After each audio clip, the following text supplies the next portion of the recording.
Muy buenas noches. En este servicio de oración estaremos compartiendo la palabra de Dios y vamos a buscar primeramente el libro de Hechos, capítulo 20. El libro de Hechos, capítulo 20,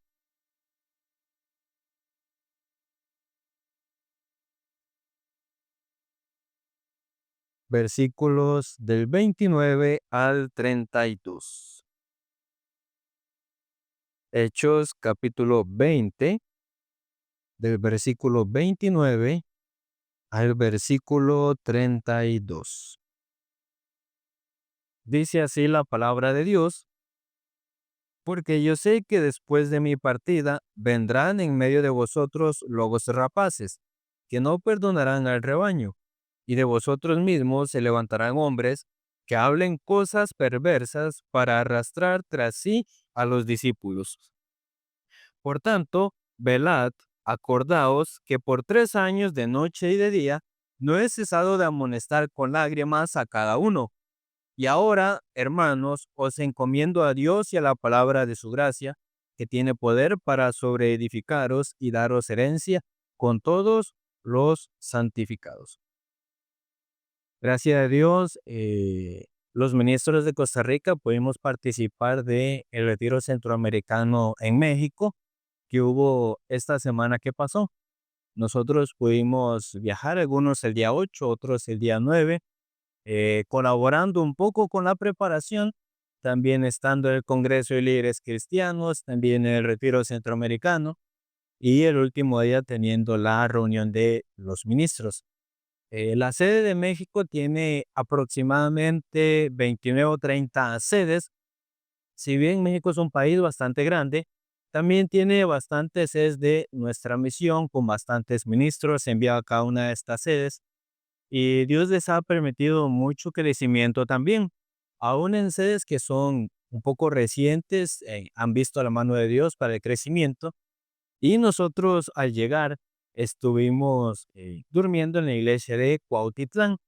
La iglesia de Cuautitlán aproximadamente se congregan unos 100 hermanos. Claro, como en toda sede, no siempre llegan todos, pero un promedio de 100 hermanos que congregan cada domingo.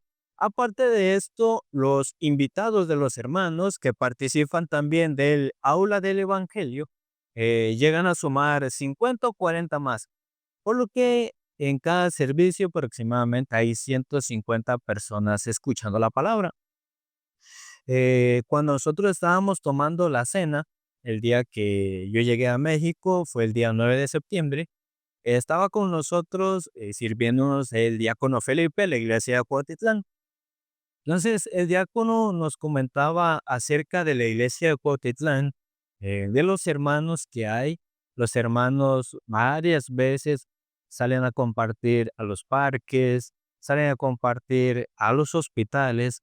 De esa manera, las personas reciben la salvación y también congregan la iglesia. Porque una iglesia que no comparte el evangelio es una iglesia que está muerta.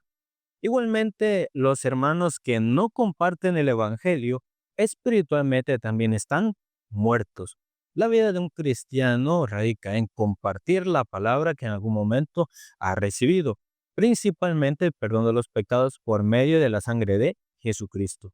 Así, compartiendo la palabra, teniendo el valor del Evangelio, la iglesia se mantiene viva, los hermanos se mantienen vivos y también Dios da el crecimiento porque se plantan muchas semillas cuando se comparte la palabra. En lo que pudimos leer en esta noche, nosotros debemos trabajar estableciendo las metas. Nosotros no hemos de vivir de manera conformista, siendo varones y siendo mujeres del Señor. Nosotros tenemos que echar las ganas, tenemos que echar todo el corazón para compartir la palabra y también con diligencia avanzar en los proyectos que hay dentro del Evangelio, en los proyectos que hay dentro de la iglesia también. De esta manera se puede ver la mano de Dios y trabajando con meta, trabajando con un objetivo y propósito, Dios también da la contestación. Y no es que Dios no esté listo para ayudarnos, sino que simplemente nosotros muchas veces somos muy flojos. ¿Y cuál sería la manera correcta en que nosotros podamos avanzar dentro del Evangelio? Por un ejemplo, muchas personas sin hogar llegan buscando las iglesias. Algunos, cuando llegan a alguna iglesia, preguntan directamente por el pastor. Entonces, eh, ahí se puede saber cuándo son personas que mienten, cuándo son personas estafadoras. Si alguna persona en serio necesita la ayuda, sea quien saque la tienda, algún hermano, algún joven, algún diácono, ahí le expresa su necesidad. Pero hay quienes justamente llegan buscando al que manda, porque quieren sacar algún provecho. Entonces, uno se da cuenta porque llegan con la misma versión, aunque son diferentes personas, siempre trae la misma versión. Algunos llegan pidiendo pasajes, que se le perdió, o que le dejaron botado, o que vive cerca y luego los devuelve. Algunos directamente llegan pidiendo comida. Cuando yo estaba en la iglesia de Liberia, al menos 2 o 3 personas.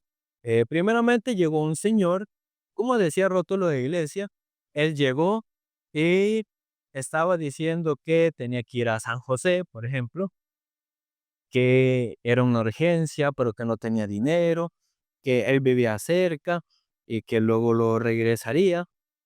Pero si bien nuestra iglesia no siempre tiene el fondo, además es muy probable que también sea un engaño solamente para pedir el dinero. Entonces, luego él se marchó. Pasando unos días, llega otra persona, en este caso una mujer, y llega con la misma técnica, diciendo que debe ir a San José por una urgencia, que no tiene pasajes, que vive por acá cerca, que luego lo regresa. Luego otras personas, por el alimento, pero siempre buscando a la persona que dirige. Pero cuando una persona tiene necesidad de cualquier ayuda, es siempre bien recibida. Pero muchos, así con mal hábito, con engaño, buscan sustraer algo, ya sea alimento, ya sea dinero. Entonces, siempre traen el mismo guión, la misma manera de hablar. Entonces, uno se percata cuando tal persona engaña o no. Entonces, las personas que estudian sobre la geografía o la sociedad, por ejemplo, se dan cuenta que en África el continente en sí no es un problema, porque allá hay la tierra no es inservible, ahí se produce sus plantas, sus frutos, también muchos animales viven ahí.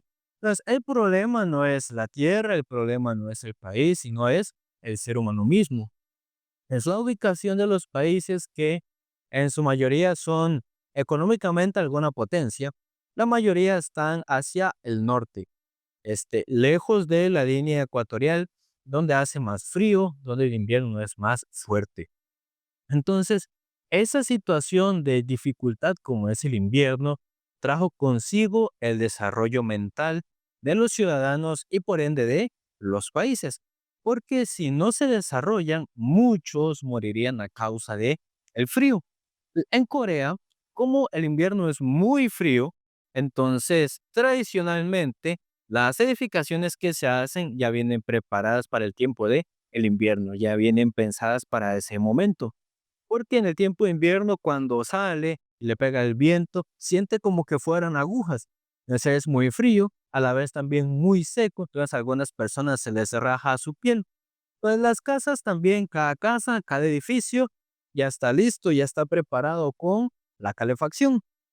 Antes de poner el piso, preparan unos túneles por donde pasa el aire caliente para calentar el suelo y calentando el suelo primeramente, luego se calienta la casa, por lo que aún en el tiempo del invierno, la casa se puede mantener a una temperatura bastante agradable para poder pasar ese tiempo. Entonces, ese sistema donde varios túneles calientan el suelo de la casa o los edificios es una técnica que se llama ondol. Y esta técnica, varios países han ido replicándola en sus edificios, también en sus casas.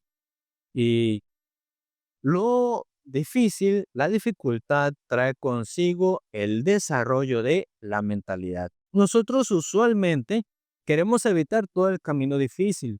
que todo el camino sea ancho, que todo el camino sea bueno, pero finalmente lo que a nosotros trae el desarrollo es el tiempo difícil. Y una de las razones más grandes de la que este, una iglesia o una sede no crece, principalmente debe también mucho el corazón del ministro. Hay veces vive como conformista, no desafiando, no establece metas en su vida. A la vez también los hermanos no se desarrolla, no crece, vive como conformista solo con los que hay, no desafía por la fe, no avanza por la fe, no comparte por la fe y también no establece metas en su vida. Estos factores hacen que la sede, aunque pase mucho tiempo, no crezca y no se desarrolle porque no es tanto la ubicación, sino principalmente el corazón tanto del ministro como de los hermanos que muchas veces impide el crecimiento de la iglesia. En el caso de México, por ejemplo, este, cuando se levanta una sede nueva, recibe el apoyo económico por 2 años. El primer año recibe el apoyo económico de el 100%. Luego ya el segundo año recibe el apoyo económico del 50% y en el tercer año ya se le quita el apoyo económico y por sí misma debe poder cubrir toda la necesidad que tiene la iglesia. Pues la respuesta muchas veces es que nosotros somos como conformistas. Él nos ha llamado tanto como ministros como hermanos comunes que llevan la vida de fe en este camino nadie entra por querer o nadie entra para llevar una vida cómoda. Entonces, si nuestro propósito es servir al Señor, entonces estamos sí ubicados en el lugar que es digno para poder crecer, para poder desarrollarnos, formarnos como varones de Dios y como mujeres de Dios también. Si ese no es el propósito de nuestra vida, constantemente vamos a pasar quejándonos, constantemente vamos a pensar en salir, en huir, en desertar. Espero, si realmente nuestro corazón, nuestro deseo de servir al Señor, ¿por qué nosotros no vivimos estableciendo metas en el corazón o estableciendo sueños también? Pues la Biblia nos dice que nosotros hemos de comprobar lo que es agradable al Señor. Entonces, ¿qué es lo que a Dios le agrada? Es lo que nosotros debemos meditar y encaminarnos con el Señor. El misionero de Costa de Marfil, por lo menos para este año, él tenía la meta de abrir 115 sedes nuevas. Entonces, para lograr esto, para abrir 115 sedes, ¿cuántos ministros ocupará? También los 115 ministros a los cuales también pueda despachar, pero también básicamente tendría que enviar o abrir 3 sedes nuevas cada día. Aparte de esto, las sedes que recién se abren tienen que recibir el apoyo económico, lo cual también es un gasto considerable. Sin embargo, eh, Dios les dio este corazón. Y en la iglesia de Costa de Marfil a nivel nacional se reúnen 7,000 hermanos. Pues esto no solo habla de que es un número bien grande de congregantes, sino que también nos deja conocer con cuán corazón, con cuán valor han ido tanto el ministro como los hermanos anunciando el evangelio, por lo cual han podido crecer de esta manera. Entonces, ellos viviendo delante de Dios, compartiendo delante de Dios, así han tenido este crecimiento, aún también viven con la meta. Es como una persona podría agradar a Dios.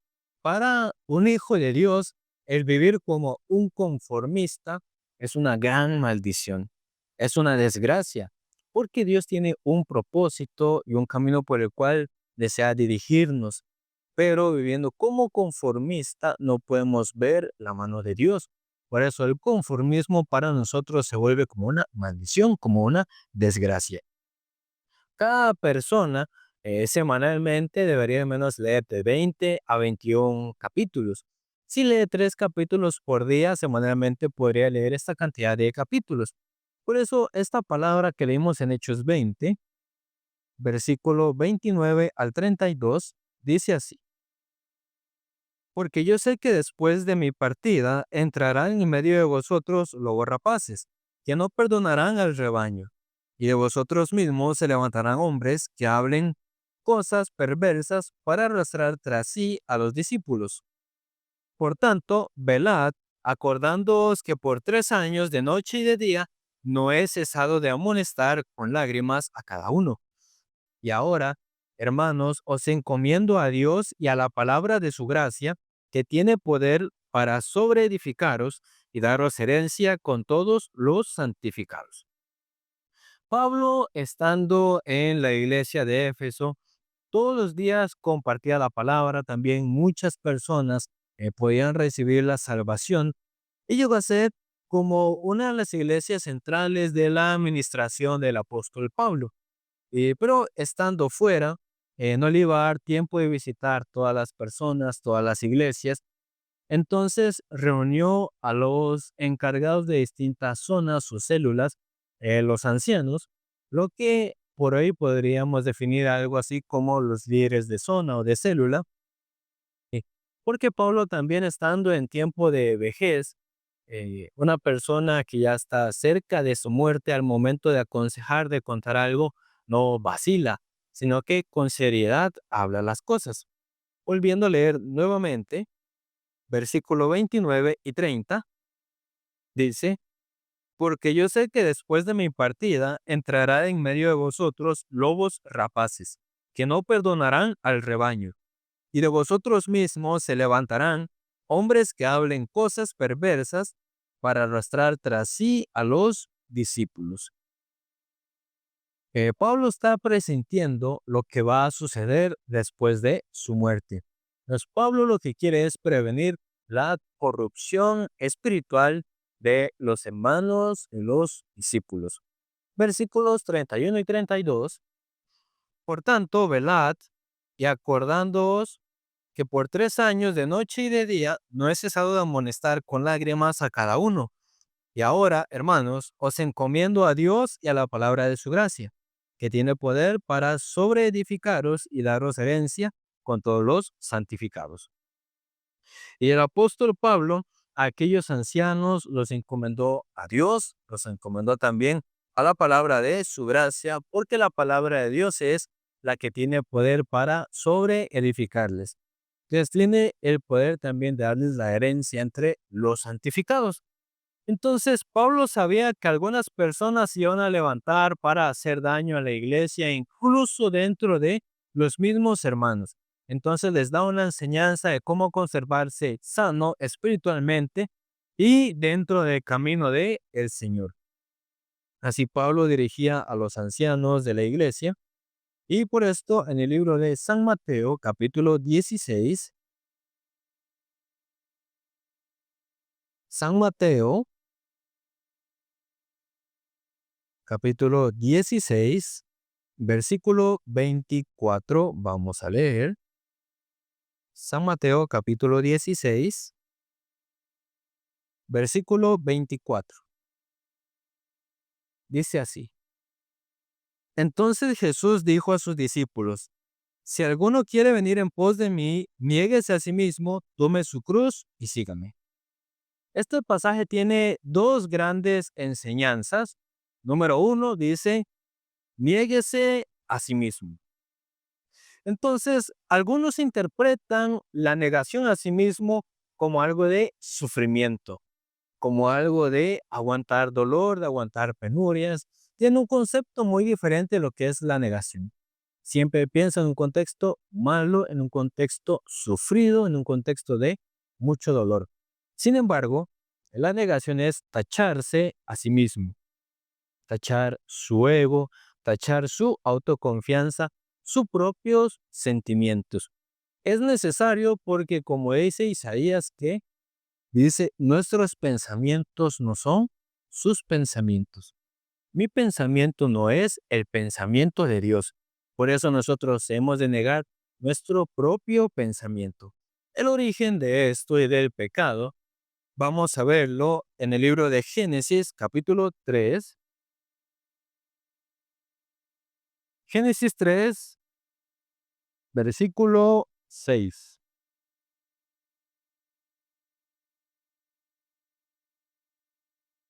Dice así: y vio la mujer que el árbol era bueno para comer y que era agradable a los ojos y árbol codiciable para alcanzar la sabiduría.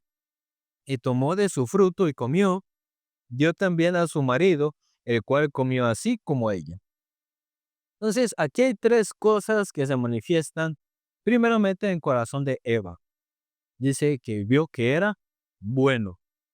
En las cartas de el Nuevo Testamento, esto se define como el deseo de la carne. También lo vio como agradable, es decir, lo que está en el deseo de sus ojos, y también que era codiciable. Esto es la vanagloria. Si leemos el capítulo 2, versículo 17, dice así: mas el árbol de la ciencia del bien y del mal no comerás, porque el día que de él comieres, ciertamente morirás.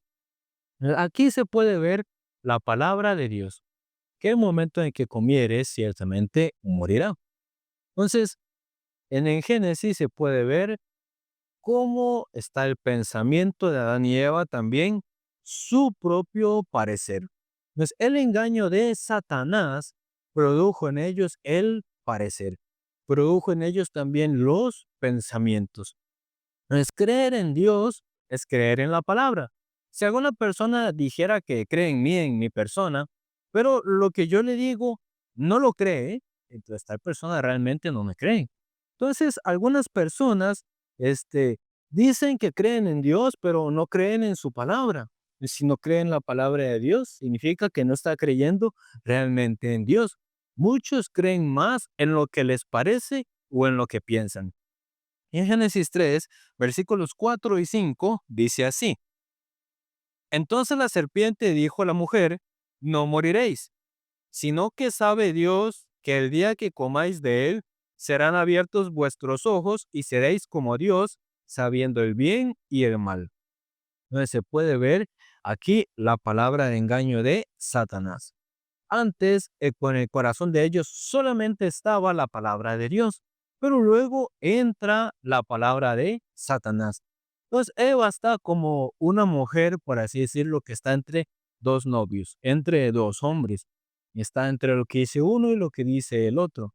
Entonces, la palabra de Satanás introdujo en ellos el parecer. Algunos, escuchando la palabra o leyendo la Biblia, dicen: ah, sí, así dice la Biblia, pero a mí me parece que tal cosa, o no me parece así, me parece que, o sea, ignorando totalmente lo que está escrito, prefiere creer y apoyarse en su propio parecer. Entonces, en el versículo 6 dice: y vio la mujer que el árbol era bueno para comer y que era agradable a los ojos y árbol codiciable para alcanzar la sabiduría. El hombre tampoco podría culpar a la mujer, ya que Adán le dio la razón a ella también, por lo cual él comió. Entonces ellos tomaron la palabra de Satanás y desecharon la palabra de Dios. Esto es el pecado original. Pues, ¿por qué es necesaria la negación en nuestra vida de fe? Porque la gente comenzó a vivir según su propio parecer y según sus propios pensamientos dados por el engaño de Satanás. Viendo el versículo 7, dice: entonces fueron abiertos los ojos de ambos y conocieron que estaban desnudos y cosieron hojas de higuera y se hicieron delantales. Pues ellos tenían los ojos abiertos del Señor, pero aquí la palabra dice que fueron abiertos sus ojos. No es que los tenían cerrados, sino que ¿cuáles ojos en ellos se abrieron? Se abrieron los ojos de la incredulidad. Por eso, espiritualmente y en muchos pasajes, la Biblia nos habla a nosotros como que fuéramos espiritualmente ciegos. Entonces, algunas personas que aparece que le fueron abiertos sus ojos. Entonces, por ejemplo, Jacob, cuando sale de su casa, después de tomar la bendición de Esaú, entonces él con mucho miedo llega a la tierra de Betel. Entonces, cuando sus ojos se abren, él puede ver ángeles que suben y bajan. También lo podemos ver en Agar. Cuando Abraham le saca de su casa, ella sale y pasando el tiempo, su hijo está muriendo, ella no quería verlo morir, entonces lo pone a lo lejos, esperando nada más que Isaac muriese. Sin embargo, Dios le abre sus ojos y ella ve una fuente de agua y por eso ella habla de pozo del viviente que me ve. Era una fuente que ella no había visto, pero cuando Dios le abrió sus ojos, pudo ver aquella fuente del agua. Entonces, a todos los descendientes de Adán, es decir, a cada uno de nosotros, les dirige el parecer. Ay, me parece esto, no me parece lo otro. Entonces, con el propio juicio surgido de el parecer humano. Entonces, nosotros debemos negarnos a nosotros mismos justamente por esta razón. Entonces, nuestra carne está tomada por Satanás. Por eso es que nosotros hemos de negarnos. Nuestro parecer está tomado por Satanás. Por eso nosotros hemos de negar nuestro parecer. También el pensamiento. Cuando Lot se separa de Abraham, entonces Lot, según su parecer, escoge una tierra buena, la llanura de el Jordán. Cuando se va hacia aquella llanura, finalmente termina en Sodoma y en Gomorra, y ahí esa ciudad es destruida, su esposa se convierte en la estatua de sal, y también sus hijas duermen con él, y aparecen dos tribus malditas. Pero ¿cuál fue el inicio de todo esto? Apartarse de Abraham según su propio parecer. Nuestro propio parecer está influenciado por Satanás. Por eso nosotros hemos de dirigirnos únicamente conforme a la palabra de Dios. Nosotros debemos aprender a negarnos a nosotros mismos. Pues quien quiera seguir a Cristo, primeramente debe aprender a negarse a sí mismo. Es el que no aprende a negarse y sigue su juicio, esta persona no tiene nada que ver con Dios. Este ejercicio no es algo que se haga una vez de vez en cuando, sino que es un ejercicio que diariamente debe de hacerse. También nosotros, según la palabra de San Mateo, tenemos la otra enseñanza, que es, dice, tome su cruz y sígame. Entonces, eso es lo que a nosotros nos salva, lo que nos mantiene sanos. Tomar la cruz de Cristo y llevar las aflicciones. En el libro de San Mateo, capítulo 11, San Mateo, capítulo 11, versículo 28 al 30. San Mateo 11, desde el 28, dice así: Venid a mí todos los que estáis trabajados y cargados, y yo os haré descansar. Entonces, muchos cuando leen este verso 28, venid a mí todos los que estáis trabajados y cargados, y yo os haré descansar, muchos hasta ahí dicen amén, pero no pasan a la siguiente parte. Dice el 29, llevad mi yugo sobre vosotros y aprended de mí, que soy manso y humilde de corazón, y hallaréis descanso para vuestras almas. Entonces, al llevar el yugo de Jesús sobre nosotros, algunos dicen, no, las cosas del evangelio, las cosas de la iglesia, qué cansado, qué pereza, y qué hay de mi tiempo. Así muchos piensan, así muchos se toman el yugo del Señor. Pero el aprendizaje a nosotros no llega cuando estamos viviendo de manera liberal, sino que el aprendizaje es cuando a nuestra vida llegan las distintas aflicciones y cuando cargamos con la cruz de Cristo. Si yo aquí tengo esta taza, tiene té. Si yo me tomo todo el té, la taza quedará vacía. Tal vez de líquido sí quede vacía, pero aunque no haya el líquido en esta taza, se llena de el oxígeno. Entonces, cuando en una habitación, en alguna casa, no hay luz, inmediatamente aparece la oscuridad. Entonces, algunos no quieren llevar el yugo del Señor, no quieren llevar la carga de Cristo, pero cuando no lleva la carga de Cristo, comienza a llevar la carga de Satanás. No hay un tiempo en que nosotros no llevemos ninguna de las dos. Automáticamente, si no toma el yugo de Cristo, tiene el yugo de Satanás. Entonces, el aprendizaje a nosotros no llega estando ociosos, sino que el aprendizaje llega tomando la cruz de Cristo y siguiéndolo. Llevando el yugo de Cristo a nuestra vida llega el descanso. Pero esto de cierta manera parece un poco contradictorio. ¿Cómo? Yo llevo un yugo, pero llevando el yugo, ¿cómo voy a descansar? La palabra en el verso 30 dice así: porque mi yugo es fácil y ligera mi carga. El yugo de Cristo, cuando nosotros lo recibimos, al principio, algunos lo reciben con queja, otros con molestia, otros con incomodidad. Pero como el Señor es manso, Él también no solo nos da el yugo, sino que también nos da el descanso para nuestras almas. Entonces, el cristiano solamente puede crecer cuando lleva la cruz de Cristo. Solamente nosotros debemos negarnos porque nosotros y Dios somos diferentes. Dice la palabra en Isaías: deje el impío su camino, el hombre inicuo sus pensamientos, y vuélvase a Jehová. Es como habla Isaías para volverse a Jehová: dejar el propio camino, el parecer, y dejar el pensamiento. Nosotros debemos llevar el yugo del Señor y exhortarnos los unos a los otros también a no evitar la carga del Señor. Algunos, no queriendo llevar el yugo del Señor, comienzan a llevar la carga de Satanás, los pensamientos de Satanás, el parecer de Satanás. Finalmente Satanás la arrastra y también le lleva. Para volver al Señor, para volver al principio, no es dejar de pecar, no es luchar contra las potestades de este mundo, porque Dios sabe que somos incapaces de prevalecer contra nuestra propia tentación, contra nuestro propio pecado. Dios sabe que somos impotentes. Por eso no nos manda a luchar a nosotros, sino más bien a volvernos al Señor. Dios es quien resuelve todos nuestros asuntos.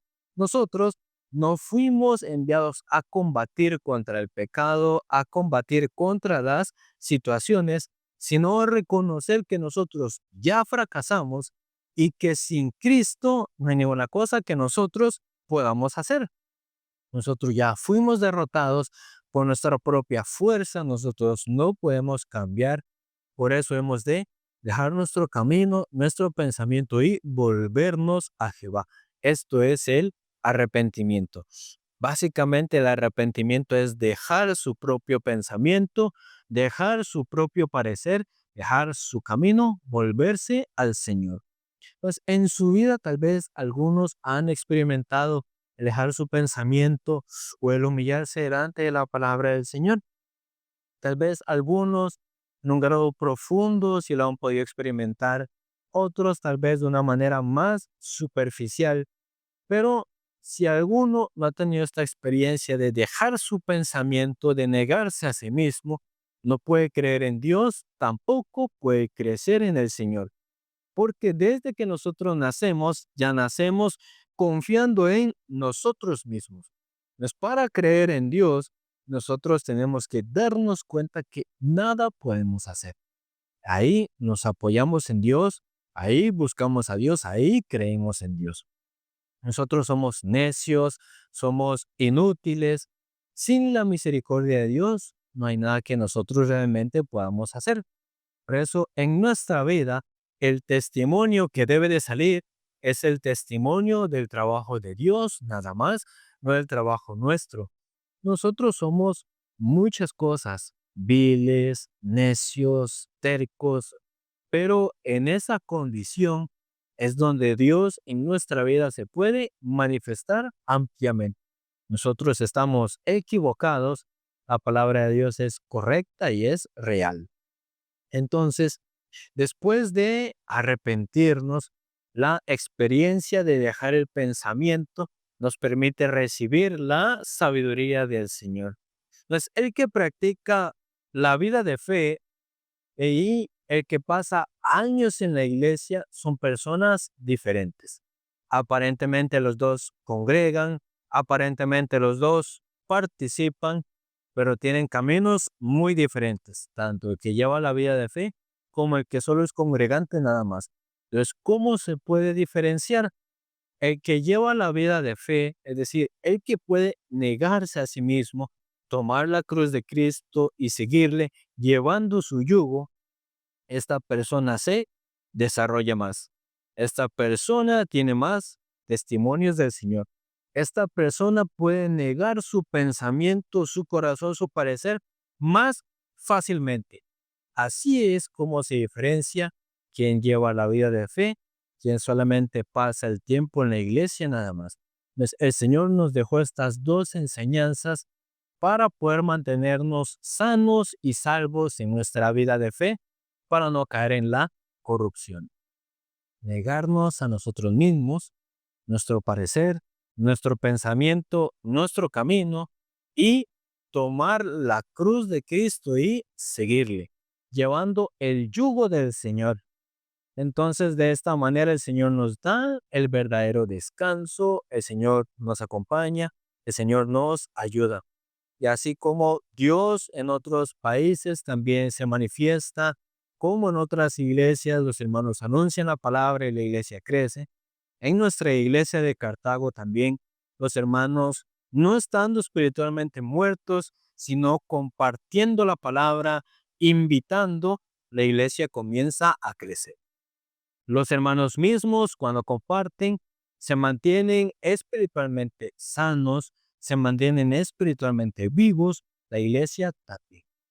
Cuando en una iglesia se deja de compartir la palabra, poco a poco va llegando la muerte espiritual a cada uno. Eso, en nuestra vida de fe, hemos de vivir con la meta también. Hasta final de año, ¿cuántas personas Dios nos va a permitir? ¿Cuántos voy a invitar? ¿Cuántos van a escuchar la palabra? Nosotros hemos de vivir no como conformistas, sino en el corazón estableciendo las metas, comprobando lo que es agradable al Señor. Esperamos que al finalizar este año también Dios nos permita un crecimiento de 20 hermanos congregando de manera fija. El próximo año nos permita el triple crecimiento y el tercer año de igual manera.